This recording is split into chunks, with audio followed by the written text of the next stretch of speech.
Hello, everyone, and welcome to the Husky Hotseat, the show for students, parents, and staff to get to know the Hubble community. I'm your host, Eric Elftmann, and each week on Husky Hotseat, you and I get to sit down with a member of our Hubble staff. This week, I'm here with Miss Brittnee Gilleylen. Brittnee's one of our grade level counselors, currently working with the 2028 class of 6th graders. Is that right? Yes, it is. Okay. She is also the one that helped me come up with the name of the podcast, so all credit to her for that. She's been at Hubble for 4 years, but has been in education for 14, previously as a teacher in West Chicago, Elgin, Aurora, and even Spain. Well, we got to talk about that. So, Huskies, let's go ahead and dive in. Brittnee, thank you for being here. I mentioned in your intro that before you were a counselor, you previously taught English, literature, Spanish. Can you tell us a little bit about maybe who or what inspired you to go into education in the first place? Yeah. So, hello, everyone. And I appreciate that you said my name correctly, Gilleylen. It is a little bit hard to pronounce. But teaching, I always wanted to be a teacher. When I was little, I absolutely loved school. I loved learning. I loved being at school with my friends. And then I really enjoyed my kindergarten teacher. Her name is Miss Gady. And something about her just made me love school from that moment on. And so I knew early on that I wanted to be a teacher. I went to a small school in the area. If it actually doesn't exist anymore. So for like a little bit of geography in Wheaton, if you know where Franklin Middle School is, there is a building close to there that is still a school. It's called Clairwoods Academy. But it used to be St. John Lutheran School, and that's where I went to school from kindergarten to 8th grade. And so it was a small school, and there were only about 28 people in my class. And I think that had a little bit to do with why I love school so much, because I was with those same 28 people from kindergarten to 8th grade. And I just really enjoyed it. So your middle school time, you were with the same 28 kids all day? I was, yes. We mostly got along, yeah. Okay.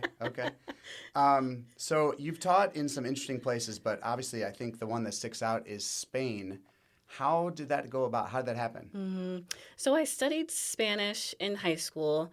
My small private school did not have Spanish. So I started with Spanish 1 in freshman year, and then I went through my sophomore year of college. I got a minor in Spanish, and a lot of students studied abroad, but I felt like I didn't want to study abroad because as an education major at the time, there wasn't really a study abroad made like that fit in with education. Mm-hmm. So then someone one time was talking about like working abroad. So I was in my college like education building, and I was walking down the hallway, and I saw a sign that said teach in Spain. So I looked up the information and I signed up for it, and I went to Spain for 9 months of school year, and I was an English teacher there. So in Spain, and a lot of European countries actually, most of the kids learn English.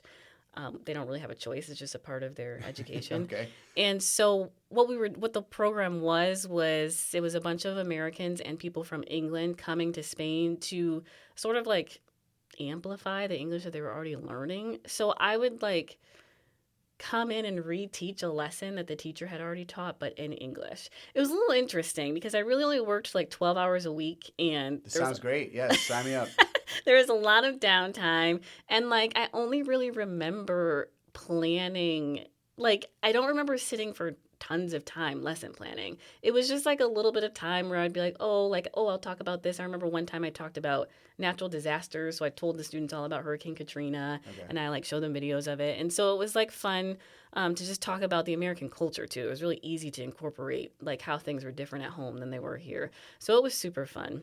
Were the kids pretty interested in like American culture? They want to know all about that, or did they? I mean, for the most part, the students were actually the same as they are here, which I thought was super interesting. I don't really know what I was expecting them to be like, but I just remember thinking, oh, the students are the same here as they are in the United States. They just grew up in Spain instead of America. So 12 hours a week, and you barely did any planning. Why did you leave Spain? Because I was homesick. I know. I mean, I look back at it now, and looking back, I'm just like, it was only 9 months. But in the moment, it felt so long because I didn't come home for Thanksgiving or Christmas. And it was the year after I graduated college. So everybody else that I went to college with, they were getting their first adult jobs, buying their first cars. And I just felt like I was behind. Again, looking back at it now, I wasn't behind. I was 9 months behind the rest of them. It doesn't matter. But I just wanted to come home and get started with the rest of my life, I suppose. So you were there in Spain for Christmas. Yeah. Did you find a family to hang out with, or what? Or did you just sit there lonely with no presents and no stockings? And That's a really good question. So actually, my dad has a twin sister, and she came for Christmas. So she spent time with. I actually feel like it might have been the day after Christmas, but either way, I was living. So I have a twin sister also. She was there with me, and the two of us were living with a girl from Pennsylvania and a girl from France. The girl from France was there doing the exact same job, but teaching French instead of English. And so the four of us celebrated Christmas together. oh, that's nice. And Thanksgiving is an American holiday. So we had some friends over to our house for Thanksgiving because nobody else knew what it was. So that was fun. Oh, that's fun. Yeah. Okay, so how is your Spanish these days? You don't have to prove it right now. Just on a scale of 1 to 10, 10 being Ms. Murray. Oh, yeah, she's good. On a scale of 1 to 10, I would give myself maybe a 6. I can Or understand. a 7? Sorry, I couldn't help myself. I can understand it. If someone were to walk in here right now and speak it, I would know what they were saying, and I can read it. But responding to it, I get very nervous because I'm not around it anymore. And so I probably know more than I tell myself I do. I just let the fear take over and say, I don't know what I'm saying, and so I don't say it. Okay, so fair warning to all of our Spanish-speaking students. You can understand what they're saying. I You just can. might not respond to them. Correct. Or I'll respond to you in English. Okay, there you go. So you're not teaching anymore, obviously. You are a counselor. You've been counseling for the last 3+ years. Yeah. What prompted this switch from classroom teaching to counseling? I didn't like classroom teaching is really my answer. Okay. I wasn't passionate about it. I liked being in school because I mentioned I like school and I like being in the education world. But when it came down to like, did I feel fulfilled or like really passionate about what I was teaching? And I didn't.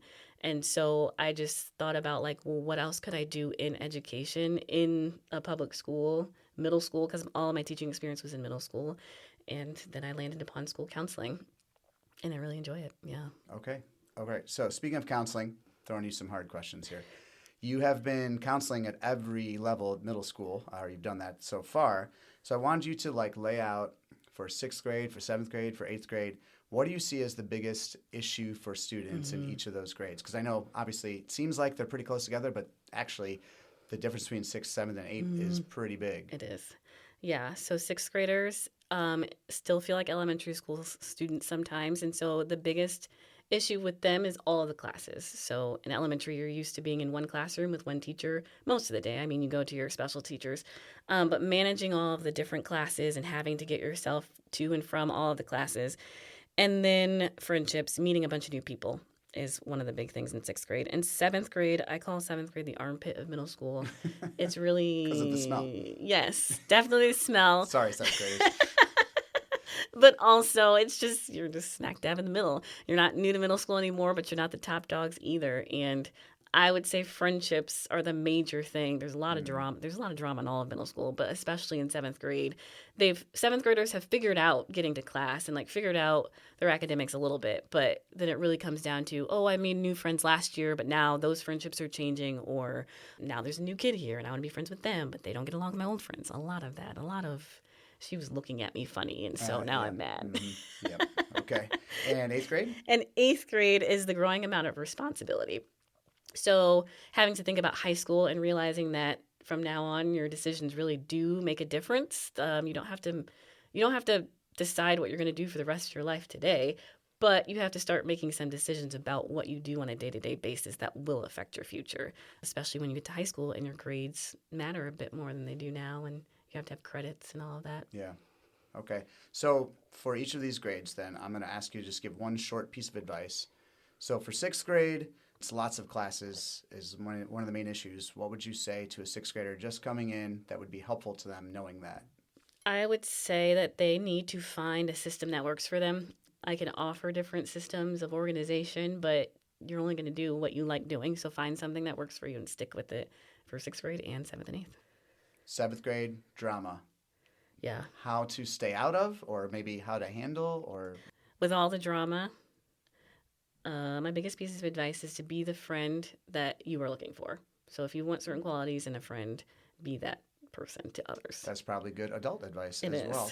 And for the 8th graders taking on all that new responsibility, Yeah, I think I would say to make sure you talk to your trusted adults when you're feeling confused about what decision to make, because they're not going to make the decision for you, but you can use them to help just bounce ideas off of and let you know like if they feel like that's a good idea or not. Awesome. All right. Well, thank you. We're going to take a short break, and we will be right back with our next segment, Portrait of a Middle Schooler. Hey, Huskies, we are back with our guest, Brittnee Gilleylen, and I hope you're ready for one of our favorite segments, Portrait of a Middle Schooler. This is your opportunity to get to know your favorite Hubble staff members as their middle school selves. Strange fashion choices? Absolutely. Weird hobbies? Oh, yeah. Nicknames that they thought were dead and forgotten but are about to come back and haunt them? Well, let's see what we come up with. Okay, Brittnee, I want you to describe your middle school self, maybe what you looked like, what you dressed like, what activities, and this would be a great time to drop any of those embarrassing middle school stories you have about yourself. I mean, as a middle schooler, I was very shy. Today, any of my outgoingness that you might experience is all learned because I would rather go about my day with not really talking to anybody. Okay, a great. How about counselor for a job? Yes, that makes a lot of sense. So yeah, I was really shy, and I feel this was a really hard question for me because I feel like I just dressed like everybody else did. I didn't have anything Okay, so weird. Let's pause for a second. What years Oh yeah. were you in middle school? Oh gosh, now I have to do math in my head. So I would have graduated 8th grade in 2003. Okay, Yeah. so early 2000s. Yeah. Because not everyone listening to this, I mean, some of the parents, some of the staff know what that fashion looked like. You know, today, if you look at a girl walking down the hall, it is black leggings, white Nike socks, maybe Birkenstocks, maybe Uggs, or pajama pants and a large sweatshirt, right? That is a common theme. So what would we have seen in 2000 maybe?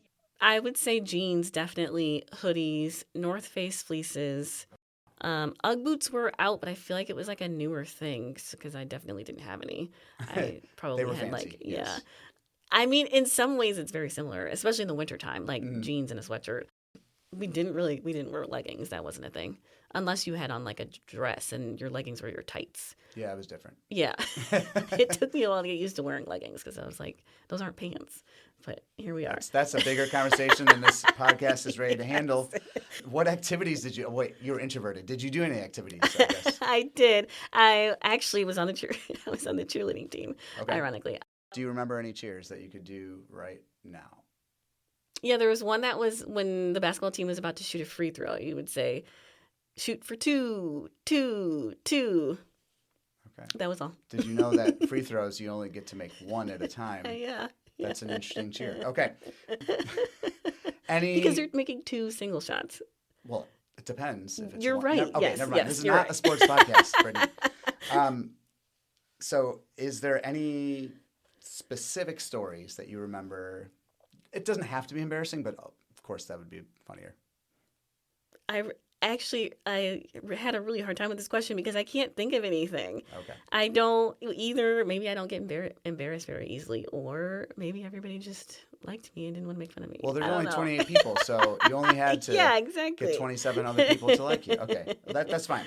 Well, knowing what you know now, what piece of advice would you give your middle school self? Yeah, I can't answer this question. I would say to not let fear dictate what I did or didn't do, whether it was getting to know somebody better or trying something new. Because I wasn't, so after middle school, I didn't really participate in any activities at school because going from a private school to a public high school Yeah, big difference. with 500 people, I was too scared to even try out for something because I just assumed that I wouldn't be good at it. So that is what I would tell myself is to give it if I want to try something, I should try it. Okay, I think that is great advice. We're going to take another short break, and we will be right back. Welcome back, Pack. We are still hanging with our guest, Miss Gilleylen. So we've heard a lot about your past teaching and counseling and middle school experiences, but I'd love our audience to get to know a little bit about what you do outside of school now. I wanted to talk first about, you mentioned earlier that you have a twin sister. What is that like? Yeah, I like it. My twin and I get along really well. So I know that not all twins do.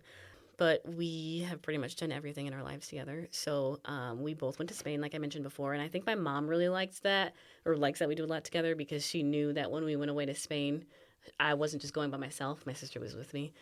And she's also a school counselor, just like I am at a middle school. We taught at the same school for a couple of years. 5 out of the 7 years that I was teaching, we were at the same school. So that was fun. We didn't have any overlapping students. So you're probably wondering, how did the students know which one was which? That they just knew Didn't because, matter. they didn't see us. They just said Miss Gilleylen and someone answered. And it was there. Yeah. Okay. Yeah, I really like being a twin. I have a lot of twins in my family. Like I said, my dad is a twin. And then their younger brother has twin girls that are freshmen right now at U of I. And then I have a bunch of twin cousins. I have a lot of twins in my family. I really enjoy it. I don't really know how to answer the question of what it's like because it's the only thing I know. Okay. We are fraternal. Many people will argue with me because we look a lot alike, and I understand that physically we look a lot alike, but scientifically we are fraternal, meaning we're not identical. And if you were to see our older sister, you would probably say that she also looks a lot like us. So even though she's 8 years older than us, she could pass as a triplet. So I have met your sister, and I do think you guys look alike, but I can tell you apart. It's not yeah. that hard. It's not. I don't think we look exactly alike. Do you look alike enough that you were able to like swap classes or something? When we were younger, probably, but I was too afraid to get in trouble, so I never did. Oh man! But like, if she were to come here to Hubble one day, I guarantee you, like, I'm going to guess, like 80% of my students and the staff would know right away that it wasn't me. Or they would see her and be like, oh, there's Miss Gilleylen, but something like, is that Miss Gilleylen? And then you'd be like, oh, that's her twin. Like, there's like this like little hesitant moment of like, oh, there she is, but actually she doesn't look exactly like her, which is, I don't know. Okay. I mean, to be fair, students call me Mr. Schmidt and call Mr. Schmidt Mr. Elftmann. So I should rephrase the students that know me really well. Right. The ones who wouldn't know. You're right. Yeah. Okay. In some movies and stuff, sometimes twins have this mental telepathy thing, like where they can read each other's minds a little bit. Yes. Like I'm not asking if you have superpowers. If you do, you should reveal that, of course. But just like, is there ever been a moment or an experience where you're like, you knew you were thinking the same exact thing and you confirmed it later or something to that effect? I'm sure I have an example, but I wish I had an example of like where she got hurt or something and I felt it, but I don't. Okay. Because we spend so much time together, I feel like it's the same thing that anybody would have with someone that they spend a lot of time with. Like when you're talking to somebody and you know what they're about, how they're going to finish their sentence, or something happens when you're out in public and you're both like, we were thinking the same thing. It's hard to explain. I don't know if I have an answer to the question. Right. I understand what you're asking. I'm just not sure if it's a twin thing or if it's just you experience it. That's fine. Yeah. Okay, so secret superpowers. Wait, hold on. I just remembered something. When I was little, when we were really little, my parents said that they could swear we had our own language because we would be talking to each other. So like probably elementary school, we would be talking to each other. And my dad would be like, what did you just say? And I would repeat what it was. And he was just like, you weren't speaking English. And I was like, what do you mean? Yes, I was. Like I just repeated the same thing, but maybe we were talking like in a tone or like maybe I mumbled or something and he just couldn't hear what we said. But they could have swore we had our own language. So maybe. Okay. All right. Maybe we do. We got to uncover that language someday, but today is not that day. I wanted to ask you about something else, and maybe you can kind of come out of the twin angle here because we're talking about the Enneagram. If you are not aware, those of you in the audience, the Enneagram is basically a system for determining different personality types. Just Google it. You will find a lot of results. I guess I want to ask you about your type because I know this is something you know about. And maybe, is Kelsey similar or do you guys have different Enneagrams or just talk a little bit about that? Yeah. So it's a personality thing, just like Mr. Elftmann just said. The reason why I like the Enneagram is it talks about why you do the things you do and not just like describes who you are. So I'm an Enneagram 9. There's 9 total. And the Enneagram 9 is the peacemaker because we're adaptable, empathetic, value harmony and connection. Our core desire is inner stability, which means that we seek maintaining peace and avoiding conflict. This can lead to a tendency to go with the flow and sometimes neglect our own needs and desires by sort of falling asleep to what we actually want, which is a challenge for us. So like to recognize what we actually need and then grow from that. The biggest fear for an Enneagram 9 is disconnection, and this comes from childhood experiences of having opinions overlooked. And so, yeah, that's me, an Enneagram 9. I'm what's called an Enneagram 9 wing 1. So the whole thing is in a circle, kind of like a clock, except it only goes to 9, not 12. And so if you think of 1, you go all the way around in the circle to 9, you could have a wing on either side. So you could be a 9 wing 8 or you could be a 9 wing 1. And I'm a 9 wing 1. And so the one is a perfectionist. And that definitely describes me. I'm principled, perfectionistic, and orderly and very thoughtful. Another thing I like about the Enneagram is that it points out some of the things that are challenging in your personality and then also ways that you can grow. So it's more of like a self-awareness tool. A lot of us want to be self-aware and like want to make ourselves better, but we have to sort of figure that out on our own. So the Enneagram kind of takes some of the time out of trying to figure that out. You do definitely have to read about your type. You can go online and take a test and then you can read about your type. You can't just kind of like take the test and be like, okay, I'm this. You have to sort of like read about it and dissect it. So the challenges of the Enneagram 9 is, I sort of said this already, but losing self. In the effort to avoid conflict, 9 lose their own identity and sense of self by over accommodating others. And then also internal conflict. We avoid conflict, and this could lead to sometimes passive aggressiveness or a state of inner fatigue, like being tired on the inside. And then for growth, we as Enneagram 9s need to take action. So a key for growth is to consciously engage with our own internal world, reclaim our needs, and practice taking action, even when it involves discomfort or saying no. And sometimes saying no is definitely comforting for me. And then also to grow, we need to embrace that discomfort. So learning to welcome the discomfort and understand that disagreements are not always relationships ending, and it's a crucial part to our development. Okay, so you have done some research, Yeah. It seems like. Yeah. I would suggest, and this is just me, my own personal, to the audience out there, if you don't know what this is, that was a lot of information. Yes, it was. About one specific type. But if you are interested in that sort of thing about, I know kids shove quizzes in my face all the time. Which one of the K-pop demon hunters are you, etc. This is a better version of that with a lot more information. And once you do kind of find out what your type is, I do not like being pigeonholed as a person. I often bucked at the Myers-Briggs tests or any of those kind of things. You can't tell me what kind of person I am. But this is one that I read some of the questions. I was like, oh, yeah, you found the deep stuff that I don't like to think about. It's not all positive. Some of it is this is things that you are challenged by, and I liked that actually. At first, I didn't like it. I did too. But then once I realized, they're right, I just don't want to admit this. And then once I did admit it, it was like, oh, this is kind of helpful. So I would definitely suggest, go online, take a test, or just read about it. It's interesting nonetheless. And it is interesting to then think about some of your own relationships and people you know and what numbers they are. And if people that you know are into this too, it develops a lot of interesting conversations about how those two interact and all that good stuff. Yeah. Okay. We are going to take one more break, and we will be right back with our last segment, Throw the Dog a Bone.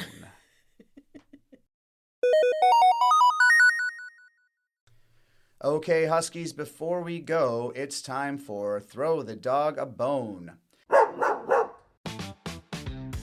Each episode, we'd like to sign off by answering one completely random question. Brittnee does not know the question I'm about to ask, and I have no idea what she is going to say, so it could get interesting. Okay, I chose this one specifically for you because I see you as kind of a foodie. I know you go to a lot of restaurants, like good food. So what I want to know is, what is a food combo that you love, but you would never admit in public, except for this moment where I'm going to make you admit it in public. So I'm going to let you chew on that. I will, no pun intended, I will tell you mine. It's kind of lame, to be honest, but I was thinking about it. The perfect snack for me is a cup of coffee and dry cereal. Now, I don't mean to say that I pour the coffee in the cereal and eat it, although, now I'm thinking about it, I might try that. But I'll have a cup of coffee in the afternoon and then just Golden Grahams. or Cinnamon Toast Crunch, and just like handfuls of that while I drink coffee. I don't know why those things go together for me, but that's like I need a sweet with the coffee. Miss Gilleylen, got anything come to mind? Any weird combos?